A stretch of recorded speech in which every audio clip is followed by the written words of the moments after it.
Welcome to the Kelly Sullivan Walden Show, where we explore nighttime dreams, daytime desires, and the best ways to transform the tragic into magic. Because let's face it, we all dream, we all have our blessings, and we all have our challenges, myself included. And I don't want any of us to take any of those things lying down, if you know what I mean. I just wrote a book entitled A Crisis is a Terrible Thing to Waste. I'm excited to explore the topic with you, whether it relates to your waking or sleeping dreams, because we're dreaming all the time, people. So let's make it the best dream possible. I'm so glad you're here. Welcome. Hey, dreamers. Just a little FYI before this episode takes off. So this is a conversation between myself and Nancy T. It didn't start off to be a show. We just were having a conversation among friends, and I pulled a couple of Dia de los Muertos Oracle cards for Nancy based on a couple of her departed loved ones on the other side. And what ensued was quite a juicy and what I would say a deep and lovely conversation. I thought, oh my God, this is my Dia de los Muertos show. So I hope you enjoy it, and excuse the audio because we weren't recording it as if it was going to be for broadcast, and the video isn't for broadcast. So forgive those things while you get hopefully lost in our conversation and you feel like you're right there with us. So sweet dreams and enjoy your Dia de los Muertos, whatever day or time of year you happen to be listening to this. Sweet dreams. So Nancy T and I are going to pick a card from the Dia de los Muertos. I asked her to light a candle, which she did, and I've lit one myself. And Nancy, who would you like to communicate with through the Dia de los Muertos Oracle deck? I think my mom. Okay. So as I'm shuffling the cards, this is the back of them, this is the front. I want you to just kind of call on her, whatever stands out to you, whether it be like a visual memory, an auditory one, a sense of smell, a sense of taste, a sense of words, or all of the above. Just kind of call on her and think of kind of a general question that you would like her to answer for you. What would that be? I think I just want to know what she'd like to share with me, since she's been over there on the other side. What's, maybe she sees things differently, and I'd just like to hear what she thinks. Okie doke.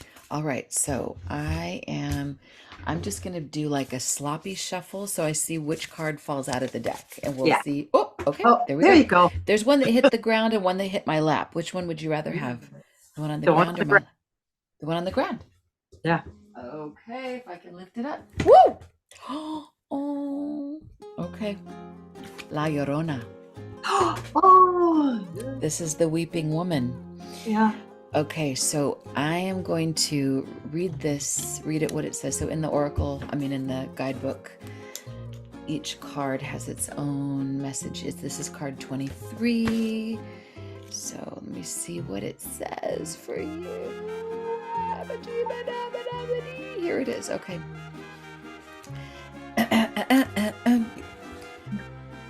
Okay, La Llorona.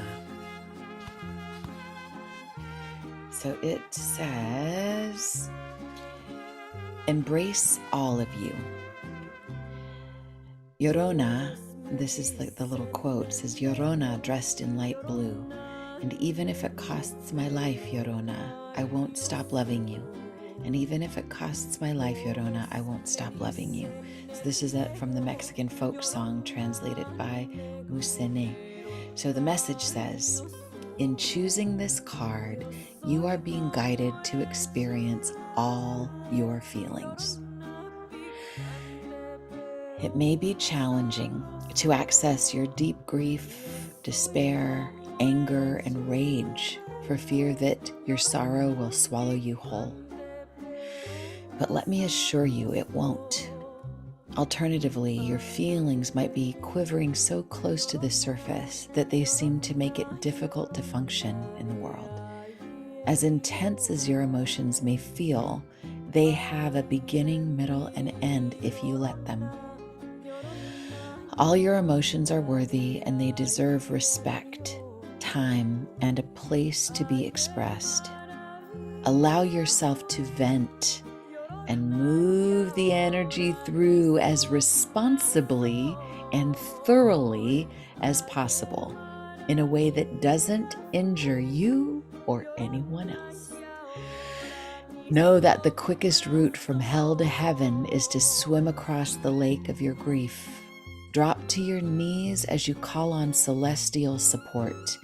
Find a safe space to let loose, turn up the music, beat on the drum or pillows, break something that won't hurt anybody. Howl the fullness and allness of your heartbreak to the moon. You will soon find yourself on the shores of your grief. And with a gust of wind, see the world and yourself from a higher perspective. When you peel yourself away from the tininess of your earthbound heartache and hoist your perspective to the heavens, you'll understand that you can forgive the unforgivable, heal the unhealable, and repair the irreparable. And then it goes into the meaning, which is all about this being that was legendary that lost her children and apparently in her grief she drowned them, and it's awful. It's like they drowned in her sorrows. They went down with her emotions, and she supposedly lives in this lake, and parents in the Mexican culture will say to their kids, if you don't do good, instead of the boogeyman will get you, La Llorona will get you. But she's known as the weeping woman, who is so like, oh my God, what have I done? Like, she let her grief take her too far, but her positive message is don't get swallowed up in it. Find a safe place to let it rip, and then know that your emotions are sacred and they will carry you to the other side. So, okay, how's that? How are you doing with all that? All that. Gosh, it's so crazy because it touches on, I've been sharing with you lately that I don't fully express all my emotions. Like if it's my joy or my love, I pour that all out. But if it's my anger, if it's my, any kind of bitterness or unhappiness, any sadness, I temper that. And I do, if I'm crying alone, and and no one sees that. It's very interesting that this card would come up for me, because I might be related to La Llorona. Ah, La I Llorona. might have that in my lineage, but she's not me, and I could use some of her probably in me. I keep Oh. thinking of that song from Coco, which I don't know all the words. It's something like Cuesta Llorona. Oh yeah. It's not from Coco. I mean, Coco sang it, but it Yeah, comes from long, yeah. way, way, way back. Yeah. Azul Celeste. What's that? Azul Celeste. That's blue heaven. Is that what that means? Yeah. Yeah. Oh no. Yeah, blue. Well, Like, celestial, celeste would be celestial. yeah. Ooh. Ooh. Yeah. And this is part of the song. It's Llorona in light blue, is celeste. And Mhm, even if it costs my life, Llorona, I won't stop loving you. I don't know how to sing it in Spanish. I mhm. should learn that. But Is that the actual song from Coco? if those Or are, do you know if it's the same it's song? the same song. It is Oh, the that same song. It's the song Llorona is song. powerful. And It's it's so one of my powerful. favorite songs from that movie. Because it's like from her guts, from her soul, it comes up. And Yeah. Yeah. I think when I first went to my very first Dia de los Muertos ceremony, there was like a play of La Llorona coming across the stage, kind of like from the lake, and she starts to howl and scream and cry, and the whole audience, there were thousands of people that joined her, howling and screaming. I don't think I've ever been around so many people, like just like letting it rip, and it was so good to have like a place for it. Because normally it's like, oh, tear, tear, sniff, sniff. I'm fine, I'm fine, I'm fine. But, and then what do we do with all that pent up rage and sorrow? We just, it kind of becomes sort of poison in our bodies. And then it comes out in inappropriate moments and times on like poor unsuspecting people like cutting us off in traffic. We're like, I'm gonna kill you. Like they don't deserve that. Usually. Usually. Not usually they don't. Or No, it's not like the usually. place of women, What's that? the place of the women when Yeah, we express our, we're supposed to do exactly. and The, give it, and and yeah, that's hard. It's hard. I mean, for me, that's hard. to Um, dredge it up. to To dredge it up. And right. But I've how do always you I've feel always once you tried to do? be alchemy, of everything and be there because I don't want to live in that. And I think I've witnessed too many people that I would visualize as they're living in that. They're living in the and I don't want to be that. So I don't look at it all. That's not good. I mean, it's not that. Right. Because I think this brings up like the point, like the whole enchilada is within what you just shared. Because I think we tend to fall on one side or the other. We're either the ones that indulge and keep recycling, and that Mhm. becomes kind of our brand. It's like, oh, she's the one who is always in that. Or we become the I'm fine, pull myself up by my bootstraps, sunny side of the street, la da da da da. But I think we have to find our place in the middle. And I think mostly we don't realize that there can be a beginning, middle, and end to the deep, deep, deep grief, or even just in the moments of like, oh, here comes a wave. We talk about Christy Whitman. You and I have talked about that like how Christy Whitman was like the poster child of, okay, clock it on, like on the watch. Just notice how long it takes if your intent is to go through it and come back to the shore. Like it really only takes about 90 seconds to just get it all out.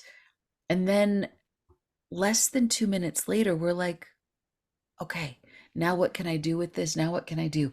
I mean, if we want to keep picking the scab, we can.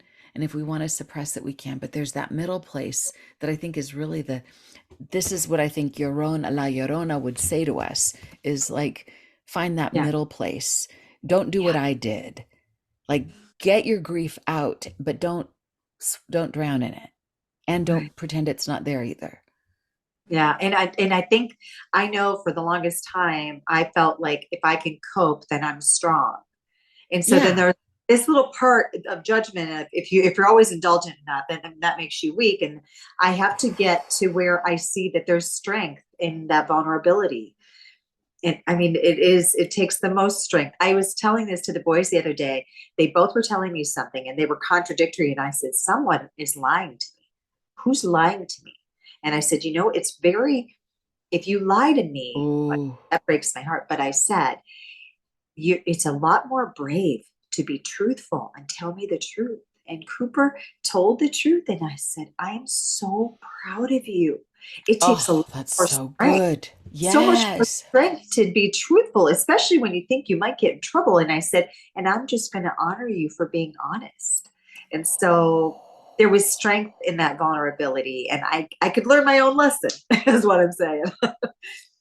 Oh, honey, this is so good. One of the things that is on my brain, um, so I think I've been talking about this lately, but I feel like I need to say it just because it feels so important to me. George Kappas from HMI, Hypnosis Motivation Institute, one of my teachers, mentors, he was talking recently about this anxiety that we have about being found out as not good enough, or and how does this relate exactly to what you were saying? Okay, I'll tie it into the telling, like being honest is about a shortcoming, about the fact that we did something wrong. It's like there's this impulse to lie, an impulse to cover up, an impulse to look good. And he was saying that if we were back in caveman days and we were exposed for being not good enough, for having done something wrong, done something bad, it is very likely that we might get ousted from the clan, from the tribe. And we might not even just get ousted, we might just get killed, we might get burned. We might, because we would be seen as a weak link in the tribe. And there's some fundamental part of us that thinks that, like the caveman part of us, is like, well, then kill off the weak link and get rid of them. And maybe back then they would get rid of us, and not in a lovely way, not in a way that says, we love you so much, sorry we have to do this, but it would be like beat them with a stick or put them in a fire. Like, it Or wouldn't where's be. the nearest tiger? Exactly. It Right. would be. So that wasn't that long ago, that was real. And that still lives. It's still encoded in our limbic brain, which we still have. The So amygdala. no, the amygdala, it's like, no wonder there's this impulse. No, I didn't do it. He did it. I'm fine. It's like there's something, Survival. it's survival. And that's a good thing. So it's not like it's good to lie, it's good to cheat, it's good to steal, but it makes sense that we would have this protective mechanism that would just leap right out of our mouths before we even have a chance to think about it. But it's like this 2.0, this thriving version instead of just surviving, is new. It's new for our species, that we actually get extra bonus points when we tell the hard truth about something difficult, when we're Oh yeah. vulnerable. Like, Oh, this is new. So no it, wonder it's hard. no wonder we suck at it. Or I suck. No wonder we don't know how to cry and just like get our way through it. We either like overindulge because we totally give in, or we just like suck it up. No, I'm fine, I'm fine. But like, we don't. It's so this is all new. We're babies at this. We're babies. Yeah. Babies, I say. Wee. And horsies. And horses. Babies. I was rocking a baby, but it was a baby horse. Oh my God. Of course it was a horse. Oh my goodness. So what do you think your mama, why do you think your mama brought that to you? Why your mom? Why that card? It's interesting because my mom, I never saw her cry all my life. And Whoa. at my wedding, and then maybe once or twice when my dad died. And then when she had dementia, she cried more often because that was part of the disease. But I mean, decades, at least 2 decades before I saw my mom ever shed one single tear. If she had any tears, I didn't know about them. And in my family, I don't recall any of us outwardly crying. I think we all went to our own corners and did that. And Wow. so because I can't recall anything unless somebody hit me hard, then I'd cry on the spot. But there wasn't a lot of Wow. house. So it's interesting because she sort of set the tone for that in a way that I've actually been grateful for. Because sometimes it's seen as women, they're so histrionic, they're so emotional, la, la, la, la. And Right. I've liked being against that grain and being like, you can count on me not to bring you that energy. Oh. But uh, I think that crying in front of your kids, I get that it places a lot of pressure on them, and maybe you don't want to be that person every single day. But if she ever did, every now and then, I might have thought she was human sooner, because it's like you have a disconnect. There doesn't seem to be humanity where there's no emotion. I don't know. I just feel like she's trying to tell me that I don't have to be as strong as I always am, and maybe I don't have to cry alone. Like the other one, Wow. I don't have to do that all the time. I've cried Oh. too, probably more than anybody I know. and it's usually in a download. I But appreciate that. I no, love I you, don't. and your tears Not, are sacred. They're so oh, beautiful. it's very sweet. I'm. It's not my comfort zone, and No, mine either. No, oh gosh, I it's know. not that I something. know. But It's isn't also it? generational. Generation X. It's like there's a big joke about it out Yeah. there in the about how we're so tough and we drank water out of the hose and we weren't allowed to come inside until it was completely dark. And, No seat belts. and so we were, you better figure it out. From amygdala, amygdala. Let's just get going. Yeah. And we come from that. So I think, and some of that, I love that. I love that we can figure it out. We're resourceful as a generation, but I also want to have those moments. I want to have them because I think it comes up eventually. And then certain things will happen physically. I believe if you hold it in too long, eventually it comes out in other ways, bad Mm. ways. Right, right. So even from the that you and I were talking earlier, I was saying something about how if it's true that every generation becomes a little bit better than the ones before, we're all standing on the shoulders of our ancestors, then each generation is a little bit more evolved, more like just a little bit better. And so our strappiness, scrappiness, pull ourselves up by our bootstrapness and look on the bright sideness.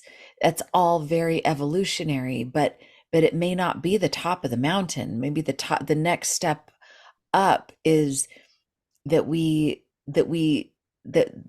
a little bit we have more space, even maybe we're not going to get all the way there where we're so easy and fluid with it, but maybe that's the point, because whatever gets suppressed, like if we're being Mary Sunshine all the time, that might mean that someone else within our world, and you and I both have that somebody else kind of plays the opposite role um of like wah wah wah wah wah. And maybe if we want that to change over there, then we have to say, well, let me incorporate a little bit of wah, wah, wah, wah in me in ways that don't completely undermine everybody. And it doesn't mean we have to lose anything. I mean, I think in some way we're changing the stigma. Like we get street cred, we get extra bonus French points when we do reveal our pain with each other. Like it's the opposite. And yet we have to know that there's still going to be there's probably going to be resistance to it for the rest of our days, because those old caveman days are not that far away. And it wasn't like even the generation before, they didn't have like my grandmothers lived through the depression. They had no time to say, how am I feeling? I'm sad today. I'm not going to do the laundry. I'm not going to get food. No, they had none of that. So we get to have a little bit of it, and then we get to, what's next. So I also, that's, yeah. I think that it's almost our job to not like the next generation, because for the longest time, I felt like Isn't boomers that true? and Xers did not like millennials, and the millennials come to find out they don't like the Zers, and it's just, and I, Oh, oh, it's our job. I told they, my daughter, I said, it's your job to hate them. It's totally fine. I like them. You could skip a generation and like that younger one, but the one next, you're not going to be digging it. It's even too think about bad. it, like even like as I was coming up, I loved Elvis, and I remember my dad and like they were, what was that show that had the tiny bubbles, Lawrence, whatever, they were like, oh, Oh, Elvis Presley shaking his hips like that, that's an abomination. And it was like, oh, the cool kids are rocking out with Elvis. And then the Beatles, long hair on men, what's that, they look like a bunch of girls, and that's like the coolest thing. And then and then the 80s is all preppy, Michael J. Keaton, like, like there's it looks so bad. You're so right. we That shake you're it up. The next generation shakes it up and makes whatever you thought was really cool be totally not. like all the hippies. Yeah. Like, Yeah, yeah, oh, so we yeah. complain about the ones who are coming up, and we're like, if they were more like us, they'd be just fine. Yeah. Oh my I, God. isn't Oh, that so- it's so true. Okay, let's do one more card. Do you want to pull one more for somebody else? And sure? Sure. And maybe I want to invite viewers and or listeners to, while Nancy T and I pull this card, think of somebody that you want this card to be for in your life. So I'm going to pick up this card from the floor. Oopsie, that's not the one that we'll pick. But so let's just take a moment. If you want to pick somebody else, and you don't have to say their name, although you Okay. can if you want. Okay. You want to I'm keep gonna it a keep this secret? one. This was Okay. secret. Okay. So I want you to think about this person as I'm shuffling and shuffling.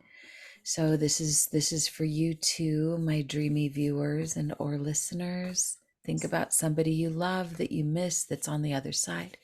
It can be male, female, it could be a pet. And okay, here's the card that just popped out. And here's the message from them. This is dulces. So these are sweet things. Please. Sweet. So this is the card. Okay. I have glasses somewhere. Somewhere. Okay, so this is like the pan de muerto. There's the This is the I'm sweets gonna they put out on the ofrenda. adne ofrenda. Yeah. Exactly. And it's So got to be there's the good like stuff. It it's can't like be the just cook the crappy sweets. It's got to be the best of the best that they the like. best of the best, and they're all, and so it's, so they have these like sugar skulls and pan de muerto that are in the shape of bones, and dulces, and like, okay, so here's what the message says. Is this it? Here it is. Okay. All right. Message, my beloved. Imagine you're in the kitchen with me as I bake your favorite delicacies for you. Feel the all embracing warmth of the oven, the aroma of the sugar and cinnamon as it swirls together on the rising dough. You may have fallen under the notion that your despair demonstrates your love for me. However, please know that I know how much you love and miss me. You don't have to prolong your mourning one moment longer. You've pulled this card because it's time to stop starving yourself, especially from the love, comfort, and cradling you crave. It's time to get pampered. Gobble up the honey of life. Lick your gooey fingers as you remember our sweetest times together. Honor me by slathering on extra icing, luxuriating a little longer in each delightful encounter you find yourself in, and savoring the flavor of nurturing food and fortifying moments with loved ones. When you when you revel in your sweetest thoughts, especially those involving me, you tantalize my non physical palate and strengthen the feedback loop of the deliciousness of our love. And then the meaning is all about this, all the way, the reason that they create this food and this sweets is to physicalize love. And it's said that the elders and ancestors love all of this because it also gives them energy for their long journey back and forth. And there's a quote here from Francisco Petrarca. A little bit of sweetness can drown out a whole lot of bitterness. And the mantra is, melted by love, I live la dulce vida, the sweet life.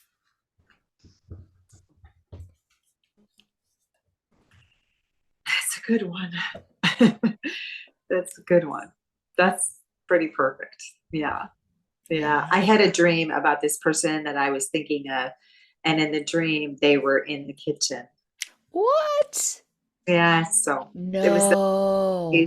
dream that I had. They were in the kitchen dancing and Oh eating my. and smiling and living la dolce vita, just really, yeah, Wow.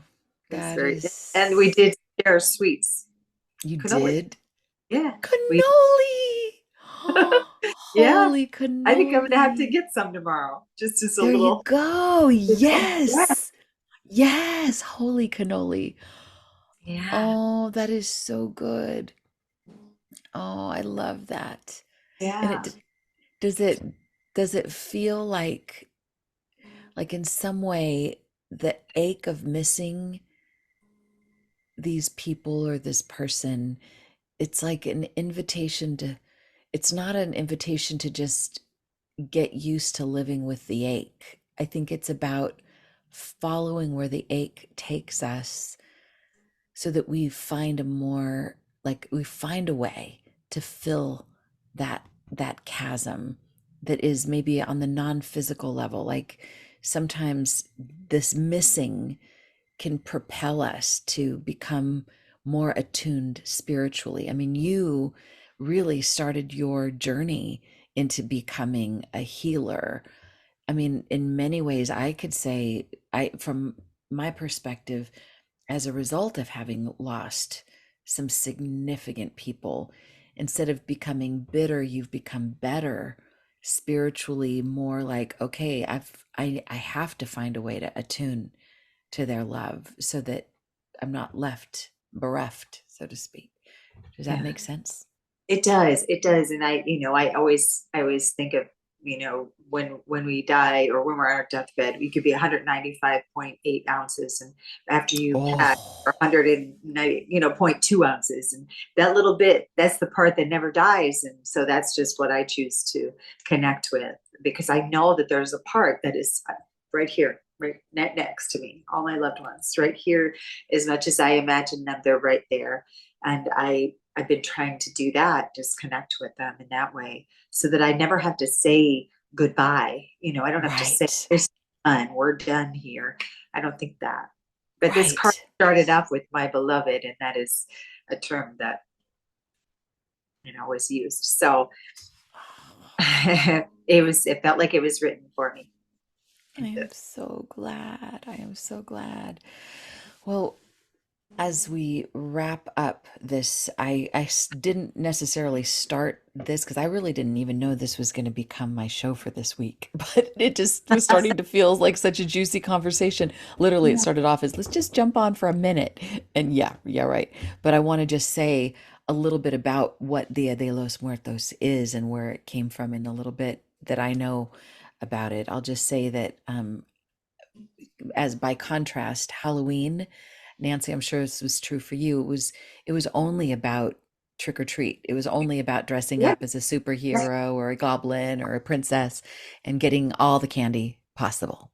Was there Yeah. anything reverent about Halloween for you growing up? No, I was Charo.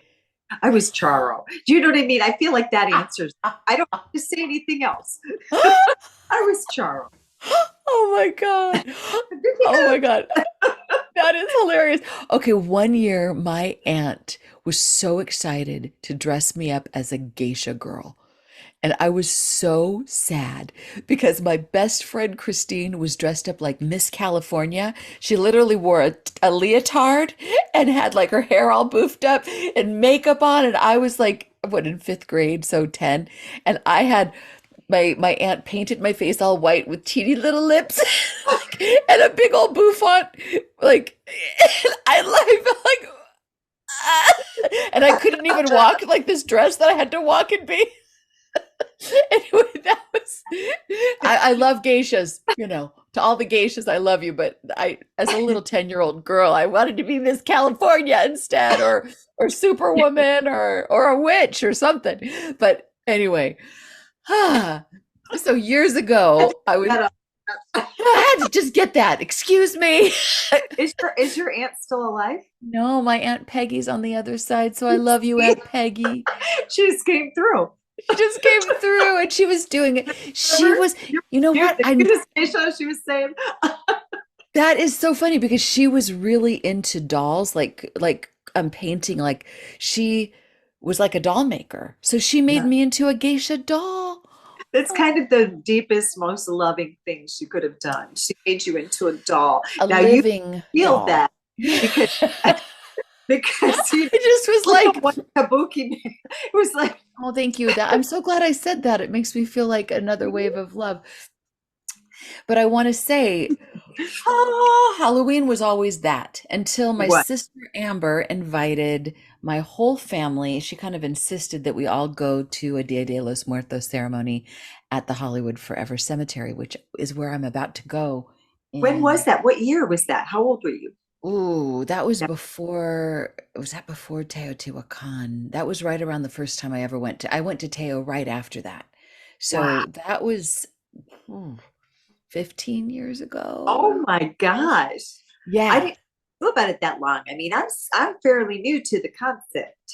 Maybe Well, five. you're anciently connected to it, Yes. but newly on this wavelength in this lifetime.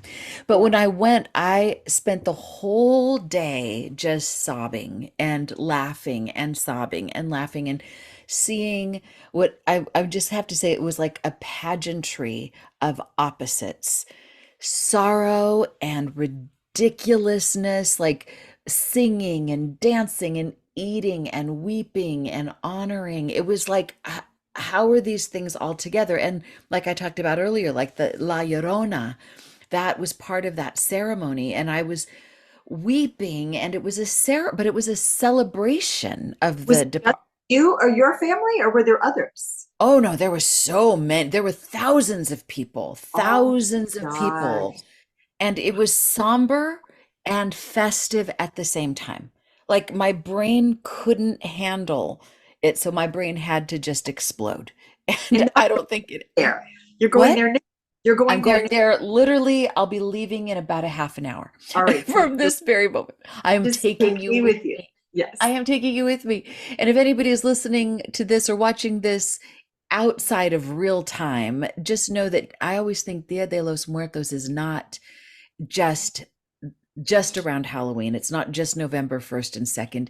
It is every day because every day we can be in communion with our beloved. So don't feel like, oh, I missed out on that, or oh, I have to wait till next year. No, you don't. This portal is always open. It's believed that the veil between worlds is thinnest right now. But is that really true? Maybe it's just so because we all believe that it's true. But I Yeah. think our beloveds can bust into our dreams anytime, and we can bust into their dreams anytime. They show up anytime. So, Dia de los Muertos. What were you going to say, Nance? I could see you a little twinkling there. Do I, you've had dreams? I have had dreams. I have had dreams, and I've noticed. I read somewhere that if you're awake in the middle of the night, that means that you're in someone else's dreams while they're sleeping. And so Oh, I think it's sweet for you to say we could be part of their dreams, just part of their. We're in their hearts, even when right. we're on the other side, Yes. being there. That Wouldn't feels it good. be so great if we all just like believed right now that there was somebody that I met the other day who wrote a book called The Next Room, and it was after her mother passed away. She started getting messages, and there was a particular psychic that kept getting messages for her about her mom, and she said it was like her mom was just in the next room. And she was having communications with somebody like, "Hey mom, what should I make for dinner tonight? Oh honey, where?" Like it was just thinking of them in the next room. I have chills as I think about this. Like they're our beloveds are just in the next room, not just at this time of year. Although the tradition, it's that at this time of year, we place their sacred items that remind us of them or that belong to them, or their photographs or their favorite food or drink, and we place them on or around our ofrenda, which is an altar. And in some way, in doing that, we help them to maintain their connection with us, and we keep that bridge connected. And then we place this trail of marigolds from where we are out into the street so that they can find us and they come to us during these days. So that's the mythology. And as we think about them and sing their songs and tell their stories, that's we create that path. And so as much as I honor the mythology, and I also want to go beyond the mythology and say it's always, but These are some of the things I know. All right. So on this note, is there anything else you want to say about Dia de los Muertos or your connection to it, or about these fun people trying to bust through my door? Literally. No, no, my thing is literally about to die, which is funny because Oh, Dia de los Muertos, there I you feel go. like wrap it up and just Okay. I love the cards. I can't wait to get my deck. And how can people get those, Kelly, if they want to get them their own Dia de los Muertos cards by Yeah. Kelly Sullivan Walden and And Emily did Emily, oh my gosh, beautiful listen to this artwork. whole name. It's Emily K. Greaves de Reyes Conla. Muchas nombres. Muchos. Yeah, they can get it anywhere you can, I mean, Amazon, Barnes and Noble, That's local great. bookshops. Order them from your local bookshops because that's always good too. But, whatever's clever, you can order them so that you can play with them whenever you want. And I imagine at some point we will have an app so that you can play it. It'll be on your phone. But until then, just go out and get the Oracle deck. All right. Thank you so much for joining me. Sweet dreams and happy Dia de los Muertos every day. Sweet dreams. Let's blow our candles out.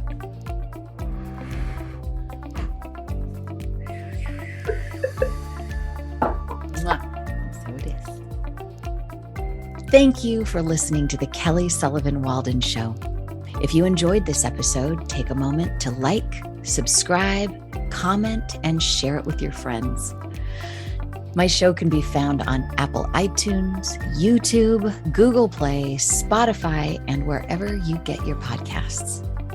If you want to order my new book, A Crisis is a Terrible Thing to Waste, go to your favorite online or brick and mortar retailer, then head on over to kellysullivanwalden.com tragic2magic. Input your order number and redeem your bonus gifts. I'm also excited to be offering a DreamWork practitioner training. So if that calls to you, go to kellysullivanwalden.com/DreamWork. If you'd like to join me for the live recording of these shows, most Wednesdays at noon Pacific, you can find me on Facebook at Kelly Sullivan Walden Dreams. If you have a question about your dreams or about how to transform your tragic into magic, email me at kelly@kellysullivanwalden.com. Until next time, remember, a crisis is a terrible thing to waste. And as you awaken to the power of your dreams, you make the world a lighter, brighter, more beautiful place, one dream at a time. Sweet dreams.